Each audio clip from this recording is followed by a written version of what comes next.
Bati mukwe bazana conseil ya kopesa peuple congolais. Mutinga kande pesanga neli akende ko yibisa ka soutenir président Tshisekedi. Obi batona musala ba mangwa. Donc vina ya zwa ya kosala ne mwaze exemple te. Wana baza exemple ko pesa te. Na kombo ya Kofi Olomide songa na taki Kofi, so na kesenga mbongo na ba organisme international. Ba opianga na tongata ba université na Bekon. Bilan ya Kofi peut ozela yango na parcours na ye ya sengi bilan ya Félix c'est négatif, a présenté biso bilan ya Félix négatif. Bongo mo pa mo continue biso. Ya RDC trop fama, ceux qui 4 fois so ba trop fois so ba nini, ba trophée. O ya zo wana. Kofi ata maternelle na pa mo tshele biso na kitambo te. Mutu ba so pesa bi a pesa peuple espoir a bunda pona peuple ezali église catholique. Ba wana nyoso nzo mona ba église wana nyoso wana de révèle ba na so wana. Ba kosa ki kasavu. Ba kosi Mobutu. Ba kosi les deux Kabila. Ba yesu papa Tshisekedi. Très bien. Ah ya ticha kufava. Ya ticha kufava. Ya ticha kufava. Dieu merci que le général Soni Gafuta il est délivré dans ces histoires. Dieu merci. Nzamba linga ke Soni Gafuta za na makambo te. Donc pour na vie na Soni Gafuta mukolo ba benga ngai, on m'a dit que Soni Gafuta n'est plus. Na bien gloire à Dieu. Via sa délivrance à Bimana Makambo. On a pollué la CENI. La CENI, avant la CENI, les confessions religieuses sont déjà polluées par les politiciens. Mais maintenant, parce que la CENI, ma confession religieuse, on a pollué la finance chez les confessions religieuses. Il y a le circuit du tribalisme et les clubs d'amis. Moutouna Moutaya, on a pris le petit naïla pour la confession religieuse. Au moins, vision au Kimba Wazalaki Nango, bateau va incarner lelo et c'est l'église catholique. Abonnez-vous, suivez et aimez. Chaîne YouTube ONG7, Babi ONG7, chaîne Yassika. ONG7 TV, ONG7 TV. Ah, bon, ma film est bien, ma gars est bien. Idée professionnelle, idée professionnelle. Chaîne du nouveau, pas comme des autres quoi. Balobi, ah, on déplace ma cambouizali. Batata, ba maman bandeko mbote mingi à travers le monde to sepeli makasi parce que bozali ebele liboso etando ikena bino kozelaka émission ya peuple sekele ya sikato pe vision ya sikapone ete kolo République démocratique du Congo kende liboso toko solo la lelo masolo etali mboko République démocratique du Congo to solo la mboka likambo etali CENI 6 contre 2 toko lobango na 4 émissions à lelo l'artiste musicien Kofi Olomide aujourd'hui cadre na kati a partition à mwana mboka Batu Likobo à contredire au bilan président de la République à l'obésali négatif et puis à contredire makambo etali ferme ya kingakati à l'obésali à peuple congolais to le la kati émission à lelo des invités Fabien Kimvila analyste politique pardon maître Christian Mandefou Yazali maître spirituel mais analyste politique to betali solo ya bepiso kopo à travers la République démocratique du Congo. Élection des Obomamboka lelo. Nani a remplacé mon Mboka Corneille Nanga. Est-ce que Zali église catholique, topé protestante, tout peut s'en réveil, tokimbangiste, ou bien église musulmane. Mon Mboka Fabien qui vit la mbote. Mbote ndegobili, mbote na bandekono so balanda kabiso, en particulier na Maman Emi, et puis na archbishop na biso. Pas y va Zali kuna mbote na ye. Surtout balanda nyonso vraiment ya émission. Très bien. Maître Christian Mandefou Mbote. Mbote, merci pour l'invitation. On a pesi ba Congolais de son Mbote, on a pesi ba bandimignon so ya papa Koutine Mbote et puis on a pesi Mbote na papa pi ba papa Epix ba papa biso catholique, ba pasteur na biso catholique oyo bangonde bazana vision ya Congo. Bangonde ba kolongola biso na cité politique wa mabe, oyo bandaki na Kasavubu, na Mobutu. Dans les deux Kabila, l'église catholique. L'église catholique, au Baimboka lelo to fungola mbala moko liboke émission yango, au Baimboka lelo ba ko contredire malobamo na mboka fridolin mbongo to pe abechole. Balobi ba pesa lo belle identité na bango ou bien ba ko la politique ou bien ba tika une église. Oyebi ndeko na biso eloko moko za vrai. Malheureusement na sengi ba téléspectateurs na biso moi et bah excuse-moi parce que fallait dans la livre voilà là ça va mais ba yebi déjà livre on de trouver ta façon là. Ndeko, au moins une vision au Kimba Wazalaki Nango, bato ba incarnant lelo et l'église catholique. Conformément à la prophétie à Maman Kipavita. Ce vrai que l'église catholique a Zamabé parce qu'il soit un peuple congolais et cela c'est au début de la colonisation, l'église a qui na base. Il y a ko bébé sa moi mon kebo moto na biso ba valeur na biso. Mais zalaki papa figalo a bon côté. Et zalaki papa mon sen côté. En plus encore zalaki papa balula te. Wana zalaki ba mindele. Mais elle ba papa na biso ba yini ba tout mwimbu. Ba zui place wana ba comprendre buzo ba wana système politique. Il y a mabé, il y a mon moni ba zui si vision au papa qui m'a zalaki na. Parce que mais bisaka yo tant fois bato ali boso bandima papa qui m'a les églises l'église qui m'a c'était. Bato ali boso c'est l'église catholique. Parce que lui il y a papa qui m'a aux égalité parfaite, intérêt général, méritocratie, liberté, unité, loi de la justice. Il y a mon monde un Kassavou besoin qui va comme besoin du pouvoir. Malgré ce slogan la liberté, tu échoues qui. Après liberté, comment il y a libertinage. Deuxième langue est le pouvoir bangala. Slogan c'est qui unité nationale. Tout le monde a qui unité. Mais au bout de ça qui unité pour se maintenir le plus longtemps au pouvoir. Et si m'a quitté, il y a quoi? Bande qu'on a biso ba swahili ba troisième langue ba pouvoir. Tout le monde a qui papa biso muzaï na mama mibeko. Et yo ko kisama na mwana. Mibeko mais tout le monde a qui mibeko ngo. Ba sala ki ko na intérêt na bango. Ba changer mibeko. Et si mité. Bande qu'on a biso quatrième langue ba luba ba au pouvoir. Slogan justice. Oye banda qui na papa na biso Tshisekedi. Le père, moi na yo ko so pouvoir azali descendant na yo conformant na vision prophétique papa qui m'a. Tout le monde est justice sur ça la plus grand niveau. Tout le monde a réussi visionnaire. Il y a un papa papa il faut topper ça séni dans ma église catholique. Normalement il faut topper ça séni papa. Oh lelo ala ti elongi ala muka. Ouais papa. Ala ti elongi ala muka. Oui ndanga mandeko ba koloba. Ko landa biloko wana te papa. Mutu ba zo pesa bi a pesa peuple espoir a bunda pona peuple ezali église catholique. Ba wana nyonso nzo mona ba église wana nyonso wana de révérend ba wana soana. Ba kosa ki Kasavu. Ba kosi Mobutu. Ba kosi les deux Kabila. Bah, c'est pas papa Tshisekedi. Très bien. Fabien Kivula. Merci Ndeko Billy. Pas de consensus tina mokolo alelo. Bandeko batata na biso si ba perdre la foi au ba simile ba confession religieuse. Ba ko kana terre, moi na mboka dodo kamba na bandeko monso e pai monsusu, moi na mboka beso na ba ndeko ya SSCP pai monsusu. Analyse na yo.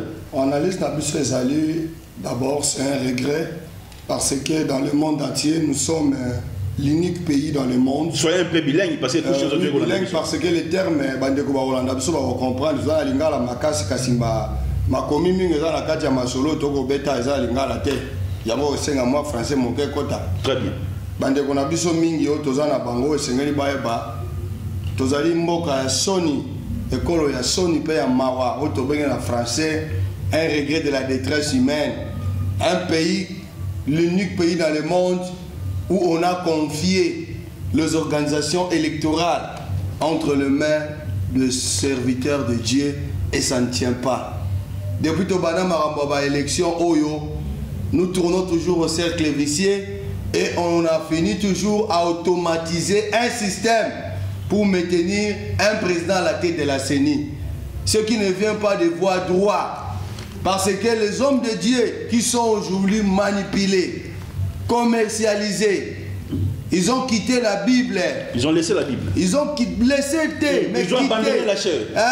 Non, ils ont quitté. Parce que quelqu'un qui n'est plus avec Dieu, même les affaires de Dieu. Il faut retirer ça, Fabien Kivula. Non, je ne retire pas. Parce qu'ils ont tenté de faire la honte. Ce qui est vrai, j'ai beaucoup de respect aux hommes de Dieu. Très bien. Je respecte les hommes de Dieu. Je leur dois beaucoup de respect. Moi, je suis baptisé catholique à la paroisse Saint-Camille à Selembao. Je fais mes études primaires à l'EP1 Selembao, catholique. J'ai eu mon diplôme d'état à l'Institut pédagogique de Selembao, catholique. Donc, je dois beaucoup de respect à ces éminents hommes de Dieu. Et là, la papa Simon Kimba Moukiangan. Je lui dois beaucoup de respect parce que mon père, fille un Kimbangi, c'est un Kengi. Ma mère, elle est des églises de Koura de Mpevalong. Donc, je lui dois beaucoup de respect. L'armée du Sali, même moi, j'ai eu mes deux enfants chez les armées du Sali. J'ai de bonnes relations avec eux. Je respecte les musulmans. J'ai des frères et cousins musulmans. L'église catholique, l'église Kimbangis, les protestants. Je veux dire une chose qui est vraie. et sur toutes les églises de réveil, dont je respecte l'honorable, parce que moi je l'appelle l'honorable prophète Dodo Kamba, s'il se souvient encore de moi. Aujourd'hui, il est père de l'église. Il est président de l'église de réveil. Avant, malgré que prophète Dodo, avant comme Sikawana Ayebinga bien, c'est quelqu'un que je dois beaucoup de respect. Mais Dieu merci que le général Soni Gafuta il est délivré dans ces histoires. Dieu merci.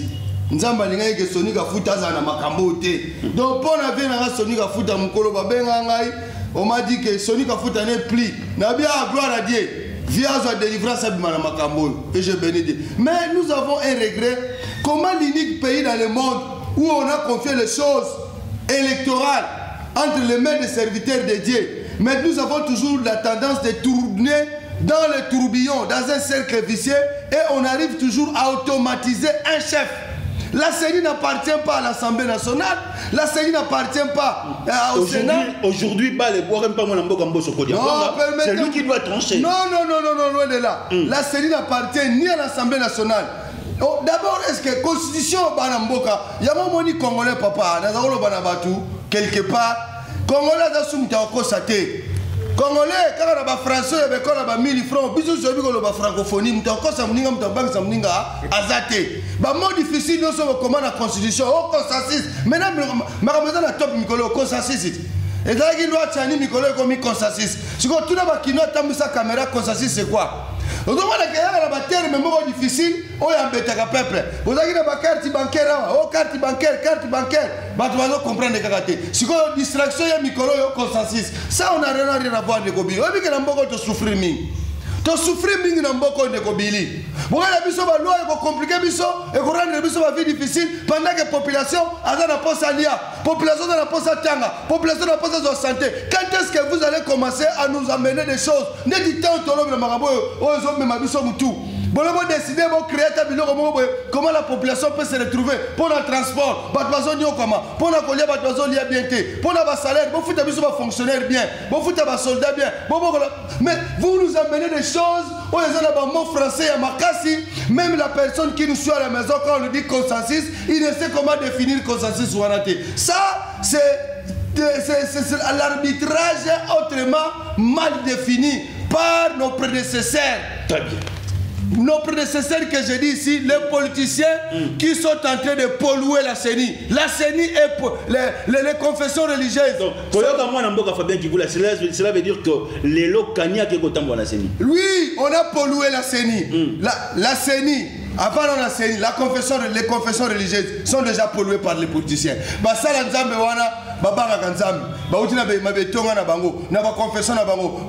j'ai dit que la CENI n'appartient pas à la CENI, même les confessions religieuses n'appartiennent ni à la présidence, n'appartiennent ni au Sénat, n'appartiennent ni à ceux organismes internationaux. Les confessions religieuses, c'est une force de la population parce que derrière ces hommes de Dieu, il y a une population qui est derrière ces peuples, plus que les politiciens. Et la CENI est indépendante. La CENI n'appartient ni à l'Assemblée nationale parce qu'ils font seulement rapport de PV. La CENI est l'organe indépendant. Mais voyons-vous aujourd'hui, on est en train de chercher n'a rien à voir à cette histoire de la CENI, qu'on laisse Mbosso libre. Pourquoi? Pendant que la CENI est indépendante. Très bien. Mbosso a un rapport. En quoi aujourd'hui Denis Kadima dérange le peuple congolais ou dérange une partie du peuple congolais? Mais maintenant, parce que la CENI, ma confession religieuse, on a pollué la finance chez les confessions religieuses. Il y a le circuit du tribalisme et les clubs d'amis. Confession religieuse. Quand Rossar Malonda était ici, c'est que nous invité à Rossar Malonda. On avait tout effacé. Delicadi m'a vu aujourd'hui. Permettez-moi. Delicadi m'a vu aujourd'hui de l'église qui mangiste. Lobby Baboya qui Rossar Malonda. Rossar Malonda abundaki pona IDPS. Akeko samba papa tato zakabatu mabe. Circulum vitae na yezali ya bien ya kovimba ya munene. Lobby Baboya qui Rossar Malonda. Le lot de Delicadi maye. Ah baboye boko ba masango mama. Boko boka masango likola batoli ya bandaka basango. Boko ba mama banga. Lobby Baboya qui Rossar Malonda biso ko memba wanga pa nani. Il était pro Kabila, hein? Non. Il était pro Kabila. Papa, quand Rossar Malonda défendait mon président de la République, et je dois beaucoup de respect, Félix Antoine Tshisekedi, Rossar Malonda s'est fait un avocat loyal du peuple pour trancher l'équitabilité entre le président Fayoulou Martin Fayulu Madidi et président Félix Tshisekedi moi na papa na biso wa Mulumba. Ce garçon Malonda, il avait démontré, l'IDPS n'avait pas traité les jours-là que Rossard est proche de Kabila. Pourquoi nous voulons toujours polluer les choses dans ce pays quand il s'agit de vos intérêts? L'IDPS, moi j'ai un regret. L'IDPS c'est un parti créé pour la démocratie, pour unifier les Congolais.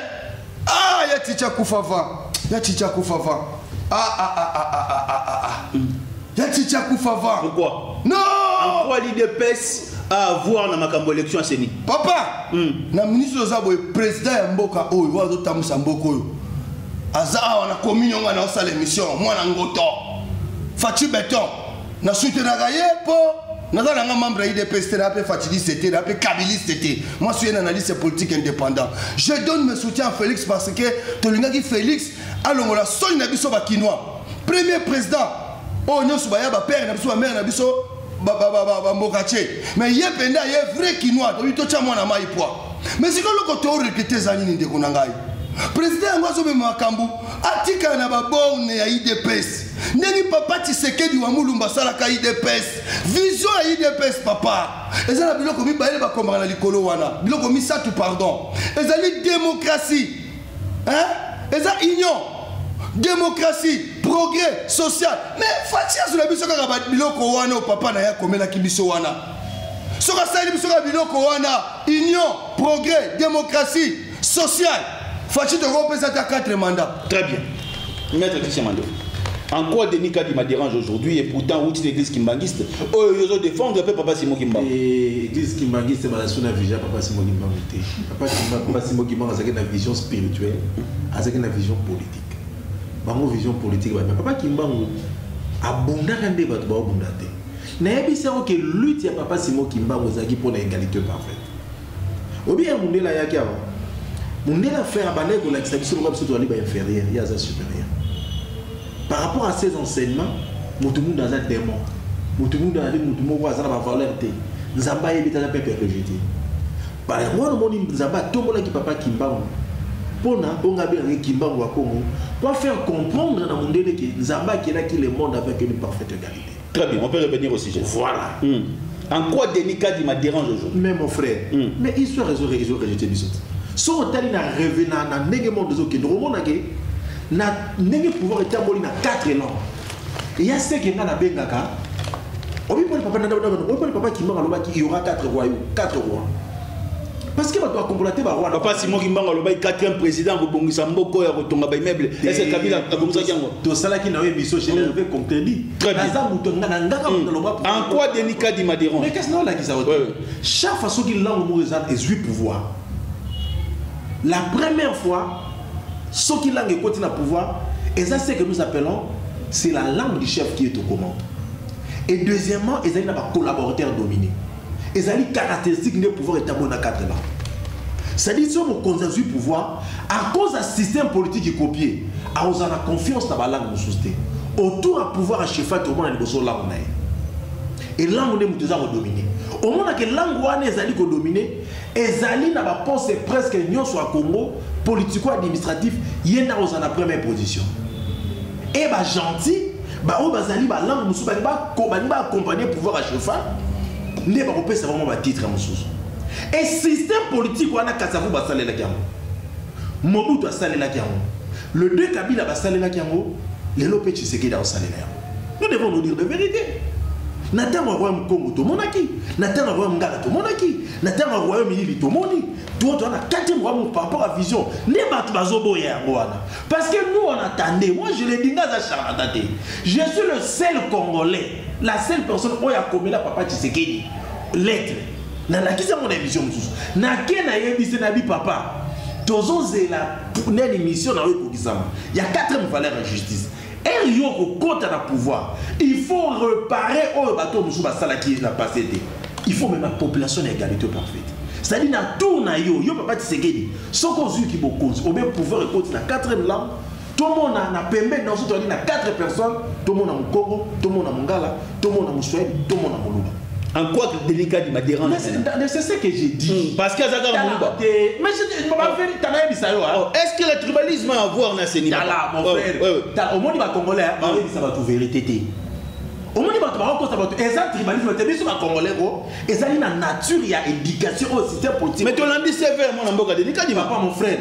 Bateau, parce que la CV, il y a un Congo, mais c'est le même système que Kabila nous avait amené. Tu ne sais pas que le système kabiliste a déstabilisé tous les leaders de leaders il y a langue mususu na yeba voter abimisi ba Moïse Katumbi abimisi ba nani ba papa na biso nani oazana stena nani papa nani ba Tulukebo tanga Kabila quel est ce leader politique à trois langues ba ko résister ce n'est que papa Spence qui avait résisté pas à la qui mutu mususu à quoi ici ba parlou tout le monde il a laissé le système politique na ba romoko yo yebi coup na débit comme qui follow ba Kiswahili. C'est le même système politique qui continue. C'est-à-dire chaque mouton a commis un pouvoir. Azan a confiance dans votre soutien. Il faut diriger dans la langue dans la gentil. Et c'est ce système politique qui a fait tuer ce pays depuis l'indépendance. Or, on a un système de politique qui a Congo, tellement tous a 4 langues, il faut retrouver 4 langues dans la institution en égalité, partout en égalité pour le tribalisme. Et on a déjà que chaque mot condition à côté à travers langue azo fan na bokonza zo umela yango ezo déranger bato ba bisa vérité et sa compétence c'est bato ba yebi ka Mobutu avait régné longtemps parce qu'il avait fait ce système politique et il avait utilisé ce système politique malgré que natanga il y a des connexions ba Congo ba kipe mingi ba kamba commerce ça là qui mukete il y a Mobutu et Mati 12 et il y a natanga Kabila aussi Kabila s'est imposé parce que autour de lui il y avait que ceux qui sont ceux qui sont le sien par rapport à la langue naïe. Au moins, la nomination sont même armées à la Kibongo. Et c'est ce que maintenant, nous, on attendait des papas Tshisekedi à côté par rapport à la vision prophétique. Il y a une zone qui s'appelle une égalité parfaite dans la méritocratie. Qu'est-ce que vous proposez alors? Non. Qu'est-ce que vous proposez? En 5 minutes, pour dans la deuxième saison. Non. Moi, je propose ceci. Malobé, on n'a pas mon lambeau comme bosso mon frère, Nalobi Boy. Oui. Je t'avais dit la fois passée. Bateau, nous sommes moniwana, tout bazar, président Sénat, président Parlement. Mais on va comprendre beaucoup de. Et là, on y va bosser qui yango ba non pas Tshisekedi va recevoir. Ba kena Mobutu le système politique n'a pas échoué. Bayena Kabila, Basalina Kabila. Et là, on y va bosser qui oh ba yesu pas Tshisekedi Simba. Yango to linga qui vrai changement. Le changement belinga ça ndeni ni bato tout basala ki wana. Baba no sala ba conférence neti muzitu. Ba comme on sala ba conférence de papa na biso matata pono. Ba pesa biso ba jeunesse maïle. Mais la gestion en mboka ba contacter parce que ba li si j'ai malédiction. Si je suis par là, si Mobutu avait échoué, a échoué qui n'a pas tout nyonso. Si Kabila avait échoué, il avait échoué sur na ba tout nyonso. Donc Mobutu Kabila, ou Salina Kabila, alors qu'il va repérer sa nation si côté parce que bango ba échoué. Donc c'est ça que c'est que dit ezako so ba tout wana ba échoué qui m'a mêlé biso malédiction na Congo. Très bien. Fabien qui voulait l'église catholique est menacée à Lubumbashi. On a vu le tweet de Martin Fayulu qui condamne cela en 2 minutes. Votre, comment dirais-je, lecture par rapport à Magambo comme l'église catholique? D'abord, c'est un regret de la détresse humaine. Aller toucher une force de Dieu, le représentant de Dieu sur la terre, ça je condamne. D'abord, Papa Tshisekedi Wamulumba lui-même fut un catholique. L'IDPS, pendant le parcours, il y a combat naïe. Les autres combattants, à l'époque, il n'y avait pas de combattants à l'IDPS. Les gens qui ont combattu autour et auprès de Papa Tshisekedi Wamulumba, c'est l'église catholique et les étudiants. Les combattants de l'IDPS. Ce n'étaient pas les gens que nous sommes en train de voir aujourd'hui avec les Wawa. Tout le monde veut devenir combattant pour faire de n'importe quoi. Les combattants qui ont accompagné Papa Tshisekedi Wamulumba, paix à son âme, c'est l'église catholique. C'est les étudiants. Surtout Bana Kampa, Bana Mouchetou, Bana Ipen. C'est eux les vrais combattants de l'IDPS. Et je ne croirais pas qu'aujourd'hui, les vrais combattants de l'IDPS, à cause de l'Ibanga qui est le Kobamba Liboso, il y a lié saint, lié adresse apostolique. Ça, je condamne. Je vis et j'interpelle, avec tout le respect que je dois, à sa personne, M. Guissé Kabouya, le secrétaire général de l'IDPS, que je respecte bien.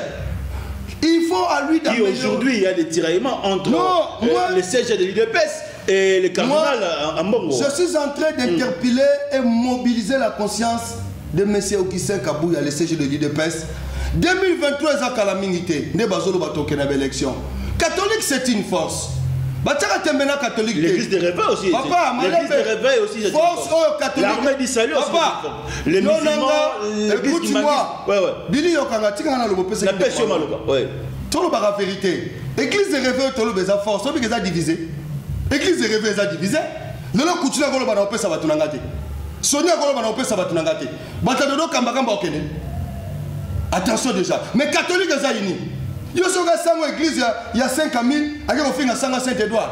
Ne ba passer na so finga naka. Catholique eza force passer baza solidaire. Mais l'église de réveil na ba élection. Ndambo l'église de réveil monsieur qui n'est pas faillible. Ndambo l'église de réveil monsieur qui n'est pas ya Moto Songolo. Et monsieur qui n'est pas ya Fachi Beton. Aux hommes là que l'église de réveil eza force finalement tout va compter. Eza force d'une église de Christ au Congo. Oui, protestant, c'est une force. Le lot catholique na protestant ba déjà mupandi. Armée du Sali azo kenge de la nan. Prophète de Dokamba na batule mususu wana batie tout chemin mène à Rome. Mais l'élection soit en 2023. Oh, le secrétaire général de l'IDPS, le CG Augustin Kabouya, ce qu'il doit jouer dans sa politique, il faut mener la sagesse. Très bien. Tu peux avoir l'intelligence politique, la maturité politique, mais la sagesse politique. Très bien. Est-ce qu'il y a fissure au sein de l'Union sacrée? Aujourd'hui, l'artiste, le musicien Kofi Olomide, cadre na AFDC, à Mwanamboka Batu Kobo, à l'obi bilan, il y a régime Oyo, 2 ans d'anglais chaotique, parce que à l'année qui fait discours à chef de l'État, Azalaki, comment dirais-je, empêché, et puis à sentir amour et pas mon compte Mboka, qui a la volonté de rebondir Mboka. Mwanamboka Christian Mandef, 5 minutes. Oui, nga comment au Kamsanga ya. Oui, na Congo, na au moment où on Congo nous a la malédiction. Mais je dis la vérité. Pourquoi? Est-ce que d'accord diriger Mboka na volonté, on sait la volonté politique à moi. Mboka force na ba compétence, nga na comprendre pas tout. Donc yo yé na aujourd'hui pouvoir na Mboka, ba pas comment on volonté na. Mais ça c'est la colonisation. Nous n'avons pas besoin de volonté à Papa Tshisekedi, président de la République. Il doit travailler ses obatsala qui est Moussala, batolier, to vota qui est pour ça Moussala. C'est le seul pays au monde dans le Congo qui commence à volonté à bâtir politique. C'est-à-dire que nous sommes dépendants de la Bango. Mais nous dépendons de Papa Tshisekedi, président de la République. Ni na Fayou, ni na Batouana. Ils sont là pour travailler. Or, à la limite, nous avons volonté. Kofi a raison lorsqu'il dit que le bilan est chaotique. Mon frère, et bon, c'est un bilan de 15 années. De yon mandé au Fana qui m'a dit Papa Tshisekedi a prêté serment, tu attendais que ça positif. Mais si tu as un cercle la malédiction, même système politique de point d'indépendance, première langue a échoué, deuxième a échoué, troisième a échoué, quatrième a réussi. Le peuple d'abord. Ah, quoi? Le peuple d'abord. Le peuple d'abord. Oh, Fachi bétonné. Fachi bétonné. Fachi bétonné, mais les Fachi bétonné. Pourquoi? Mais système pour papa là, fondement des acquis biaisés. N'a émission que indication autour du système politique à Mundele n'est en base à l'illogo. Immoralité au Sakanake. Donc autres vivre, donc il faut l'homme scientifique congolais. Il faut l'homme scientifique spirituel. N'est dit battez à Batouné Moussou. Moi qui a déjà fondé mes acquis à Mundeba. Très bien. Moi je ne peux pas faire là. N'a pas répondre directement à Kouloutounanga et Antoine. Aujourd'hui, cadre dans parti cher à moi dans Boka Batu. Ils ont déjà un pas en avis pour nous la Kofi. On peut dire cadre dans l'union sacrée. Si je peux dire Kofi a commis déjà dans sa carrière, il faut comprendre qu'il y a des ressources en la politique. Pendant que Bamninga n'a pas la musique, parce que Kofi c'est l'unique musicien, Papa Wemba, Meneya, Batumsusu, mais il y a qui farie à musicien congolais, Kofi Olomide. Pour musique, il y a Kofi, c'est la musique à Liboso. On a repéré ces formations, ce qui est mon cas, pour Mundela appelle ça l'Itoya Yoka. Pour Kofi, c'est un poète. Mais il ne s'est pas retrouvé, Bissoba Congolais. Bon, Kofi a donné un bilan à Tshisekedi. Bon, bilan à Kofi. Combien d'écoles Kofi a payé Bissoba Mboko? À ta école maternelle, à ta crèche à Pamba, Kofi a payé Bissoba. Kofi, c'est un grand poète. Et je ne crois pas. Au moins, le niveau de Michael Jackson. Il est bien parti ou il est mal parti en politique? Permettez-moi. Je vous pose aussi la question. Il est bien parti. Tu l'auras la seconde dans la place à Kofi Olomide. Dans le niveau de la monde, Kofi a salir le parcours de la politique. Si c'est moi, Kofi Olomide. Il a chanté beaucoup de chansons pour le non, mais Kofi a un bilan, tu sais qu'il dit. Kofi a un bilan, il est négatif. Alors, il est négatif. Mais Kofi a un bilan. Parce que mon contemporain est mort, il a empêché pendant des années. Olomide a un bilan. Mon amour, quand il y a un côté. Nzala pe ekotaka jamais na ndako ya mokili mais lelo na yebisa mopa o mokonzi ke non bakonzi bazokota boloko bongo bana bango nzala pe comment kokota na bandaka ba mouvance wa tika na mbinzo ya yebaka nzala comment kokota donc qui les ont chargés. Or si j'étais à la place de Kofi Olomide oyo biso dans les yeux culturels ndé to pesa la kaye valeur, je n'accepterai pas que Kofi ekota mamba politique atika la mopao. D'ailleurs mi benga ka mopao ça na mbongo na ye ami benga déjà il a toutes les dénominations culturelles valables et c'est un homme respecté dans le monde. Kofi, si moi je peux lui donner des conseils, na combo ya Kofi Olomide so na taki Kofi, so na kesenga mbongo na ba organisme international, ba opianga na tongata ba université na l'école. Bilan ya Kofi peut ozela yango na parcours na ye ya sengi bilan ya Félix c'est négatif, après présenter biso bilan ya Félix négatif, bongo mo pa mo continue biso. Il y a RDC trop faman, ceux qui 4 fois so ba trop fois so ba nini, ba trophée. Oya zoa wana. Kofi à ta maternelle à pas motiver biso na kitambo te. Très bien. Les militants de l'FCC PPRD demandent aujourd'hui à l'artiste musicien Kofi Olomide qui est cadre de la partie chère, il y a mon amboka Batu Kobo, à retirer Makambo à Lobaki Liboso, il y a ex-chef de l'État Joseph Kabila, na maman Olive. Vous partagez cet avis? Ndeko. Oui bien, nga on a le rôle de ça théâtre. D'ailleurs la région est on a l'autre. Bati lukwe bazana conseil ya kopesa peuple congolais. Obi ne kutunga na mona kutunga kande pesanga ndeli akende ko yibisa ka soutenir président Tshisekedi. Obi batona musala ba ngwana. Donc vina ya zwa ya kosala ndemo as exemple te. Wana bazana exemple ko pesa te. Ndenge ko nanga lobi. Kofi so alinga sala politique sala ta parti na e. Asa la parti non peut même la bati. Non, c'est même là-bas. Mais mon frère, aussi maté. Mon frère, t'as là. On a répondu à la question. Ce qu'a lobby a critiqué Papa Tshisekedi. Maman, papa n'a biso. Joseph Kabila. Oui. Alors bien ça les sites touristiques. Et ça y est, ça a oui. Par rapport à maman Olivier, frère, on peut s'en déconner mon bal d'un couvert. Et bon, mon bâti nous quoi président Sénat Wazana. Bazara qui n'a Kabila. Pas de passer Kabila conseiller. Donc quand nous pas au maman Olivier Lembe, il faut qu'il s'appelle président. Alors, il y a un kuna. Ce qui Kabila a échoué, c'est qu'il a échoué dans la bataille sur la hauteur. Nous devons que Rokota, Azara qui peut pas parler de Kabila. Et nous, l'élection que maman Olivier a fait sa mobile conseil.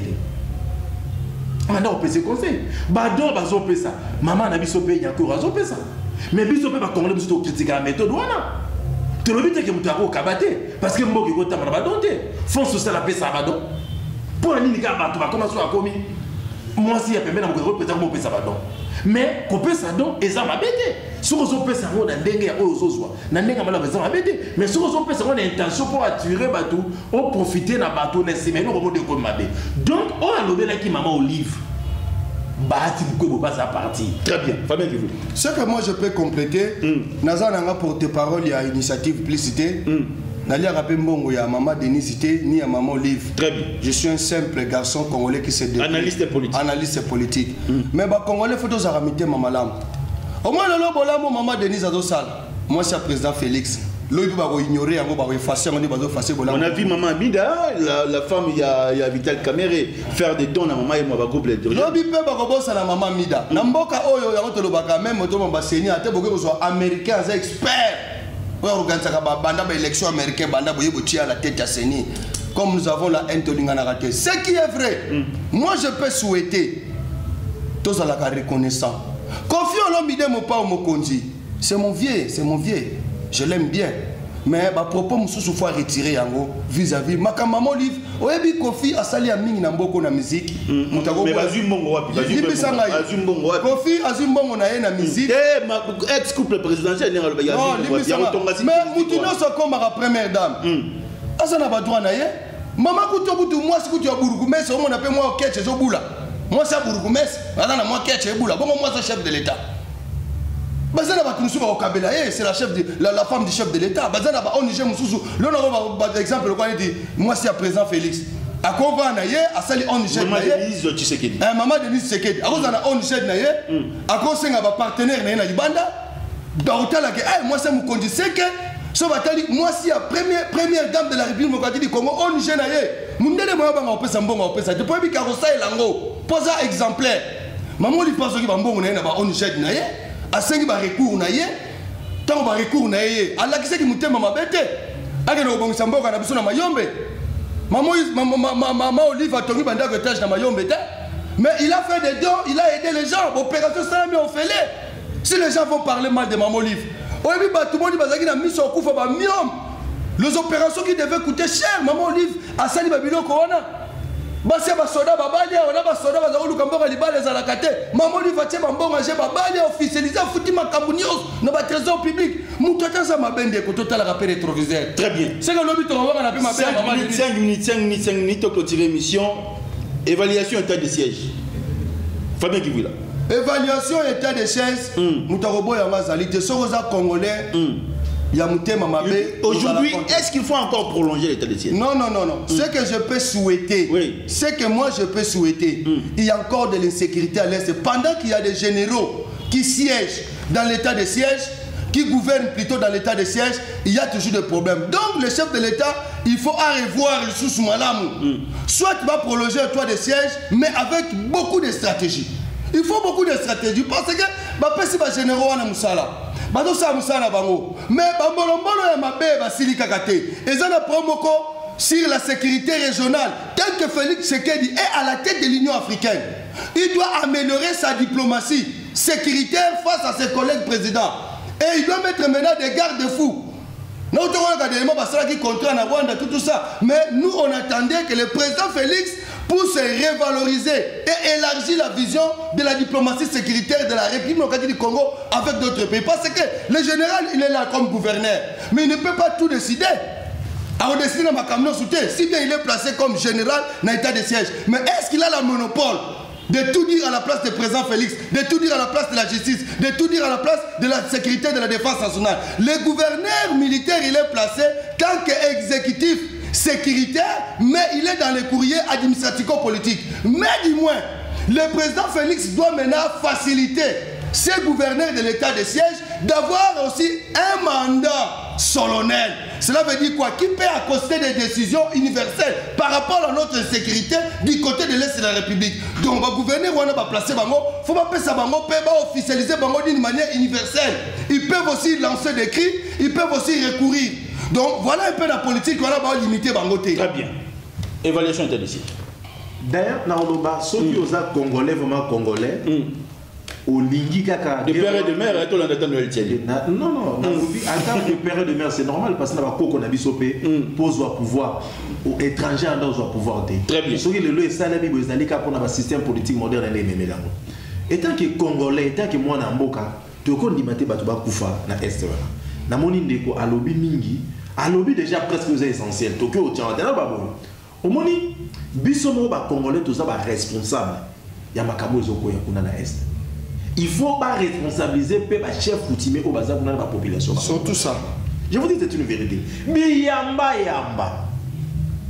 Trahison et l'équipe. Parce que l'armée qui a eu ko sala musala na ye. Malam par rapport à la stratégie qu'on doit lobby. Mais bino mo ba kolomboka. Ceux qui vont s'impliquer corps et amti. Ndeni mboka et ok liboso. Donc na est wana likama de père et de mère wana na oyi biso ya wana za na est kuna. Tellement bibota botape zangi trop boboti na ndenga désordre. Boyebiti ke batu mususu boboti si ba yoko kota na ba traître bazaki na kati. Batu mususu bazo trayo kazate ke zalika ba ndeko na biso mutu soit de père et de mère ya soki déjà obi ke lelo na matière de terrorisme et ça la mato yeba boti si au mwana mais azo travailler monde na ide kuna.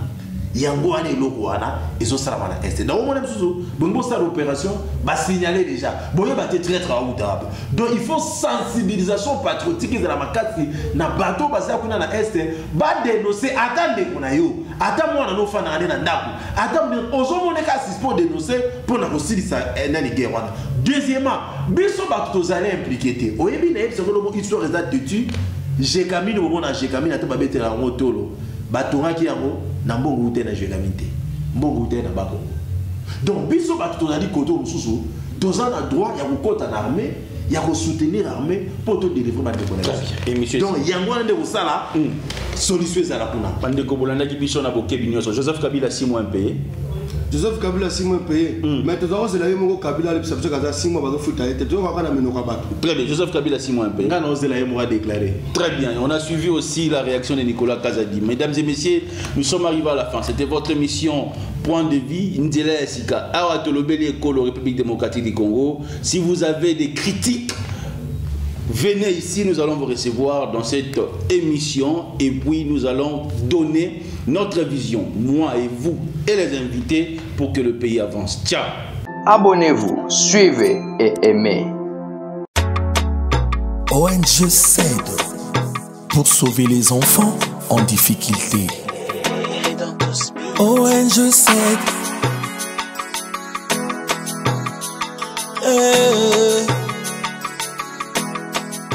ONG SAID.